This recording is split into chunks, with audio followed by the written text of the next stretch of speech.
IBN 7 हौसला है। चलिए बात सर्दी की कर लेते हैं। ठंड से इस वक्त उत्तर और पश्चिमी भारत में लोग बेहाल हैं। ठंड, कोहरे, बर्फ के कारण आम जनजीवन अस्त व्यस्त हो गया है और लोगों को काफी परेशानी का सामना करना पड़ रहा है। ठंड की वजह से उत्तर प्रदेश में 8 और लोगों की मौत हो गई है। देखिए हमारी ये खास रिपोर्ट।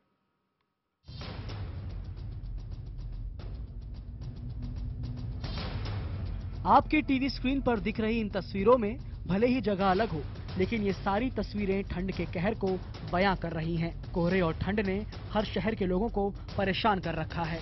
इन तस्वीरों को देखकर ठंड के कहर को खुद ब खुद महसूस किया जा सकता है। धरती का स्वर्ग कहे जाने वाले जम्मू कश्मीर में खास तौर से ठंड का कहर देखने को मिल रहा है। गर्मियों में जिस झील में आप शिकारे का मजा लेते थे, वही झील अब ठंड की वजह से पूरी तरह बर्फ में बदल चुकी है। मगर यहाँ आने वाले पर्यटक इस बर्फबारी और सर्द मौसम का मजा लेने में जुटे हैं। हिमाचल प्रदेश में भी ठंड से लोगों का बुरा हाल है। मनाली में तापमान -2 डिग्री रहा, वहीं कुल्लू में तापमान 1 डिग्री है। हालांकि बर्फबारी का मजा लेने पर्यटक यहाँ भी लगातार आ रहे हैं।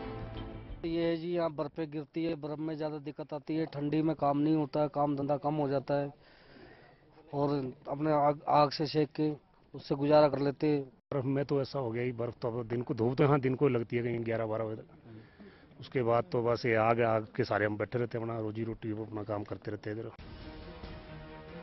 अगर अब बात उत्तर भारत के निचले इलाकों की करें तो यहाँ ठंड के कारण लोगों का बुरा हाल है। कानपुर में लगातार शीतलहर चल रही है। ठंड और कोहरे की वजह से यहाँ आम जीवन अस्त व्यस्त है। कई लोगों के लिए ठंड जानलेवा भी बन रही है।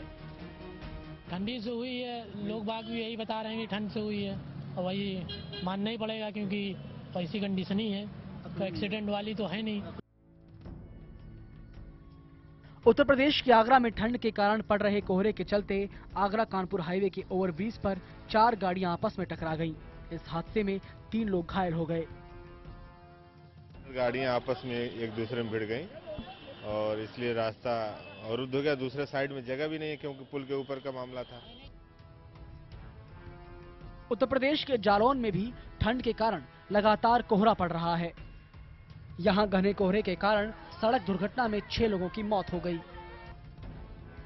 शाहजहांपुर में भी शनिवार का दिन लोगों के लिए ठिठुरन भरा रहा। पहाड़ों से आ रही सर्द हवाओं ने दिन का पारा 10 डिग्री तक पहुंचा दिया, जिसके चलते लोगों का जीवन अस्त व्यस्त हो गया। पिछले 2 दिनों से यहाँ सूरज के दर्शन न होने के कारण लोगों को आग के सहारे जिंदगी गुजारनी पड़ रही है। मुरादाबाद में ठंड का कहर लगातार जारी है। यहाँ पड़ रहे घने कोहरे के कारण लोगों को घर से बाहर निकलने में काफी दिक्कतों का सामना करना पड़ रहा है। यहाँ ठंड का ये आलम है कि पीने के पानी के पाइप तक जम गए हैं। सुबह रोज टहलने आते हैं, आज तो काफी ज्यादा ठंड था, कोहरा भी बहुत है, हाथ पैर सब गल रहे हैं ठंड के मारे। 2-2, 3-3 स्वेटर पहनने, लेकिन फिर भी ठंड बहुत लग रही है। बिहार का पटना भी लगातार पड़ रही ठंड और कोहरे के मार से अछूता नहीं है। कोहरे की वजह से आने और जाने वाली ट्रेनें लगातार देरी से चल रही हैं। ऐसे में लोग यही उम्मीद लगाए हुए हैं कि जल्द से जल्द मौसम साफ हो। हालांकि लोगों को ये उम्मीद फिलहाल पूरी तरह दिख नहीं रही। मौसम विभाग के मुताबिक आने वाले कुछ दिनों में उत्तर पश्चिम भारत में कोहरा और घना होगा। दिल्ली, पंजाब और उत्तर प्रदेश में धुंध छाई रहेगी। खासतौर पर दिल्ली में सुबह और शाम के वक्त घना कोहरा होगा। विजिबिलिटी घटकर 50 मीटर तक जा सकती है। मौसम विभाग ने ये भी चेतावनी दी है कि अगले 24 घंटों में पहाड़ी इलाकों में भारी बर्फबारी हो सकती है, जिसके असर से मैदानी इलाकों में ठंड और बढ़ जाएगी। Bureau report, IBN 7।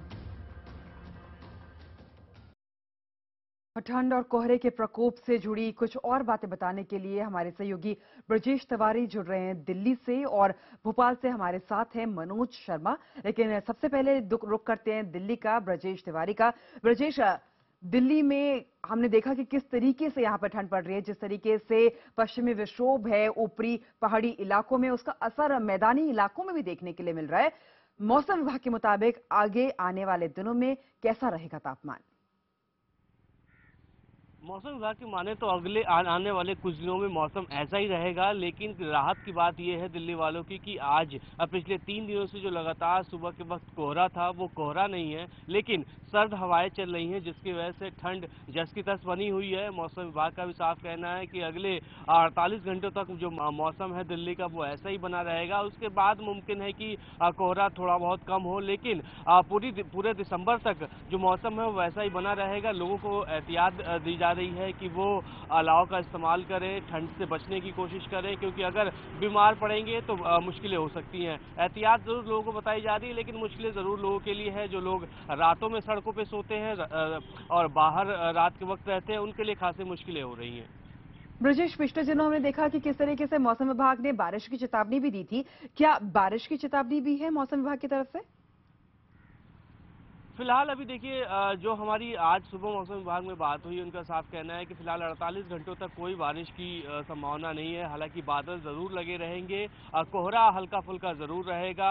ये बात आज कही गई थी कि आज कोहरा छट जाएगा, लिहाजा सुबह के वक्त आज कोहरा ना के बराबर है, बहुत ही कम है। लेकिन अगले 48 घंटों तक फिलहाल कोई बारिश की संभावना नहीं है, लेकिन उसके बाद मुमकिन है कि हो सकता हो हल्की फुल्की बूंदाबांदी हो, लेकिन ये 48 घंटे के बाद का ऑब्जर्वेशन होगा। फिलहाल सबसे बड़ी मुश्किलें यहाँ के लोगों के लिए ये है कि ठंडी हवाएं चल रही है, सर्द हवाएं चल रही है, जिससे सड़कों पर रहने वाले लोगों के लिए काफी मुश्किलें हैं। जी ब्रजेश, चलिए एक बार रुख कर लेते हैं भोपाल का। मनोज शर्मा भी हमारे साथ है। मनोज, दिल्ली में तो हाल आपने जान लिया, भोपाल के कैसे हाल है?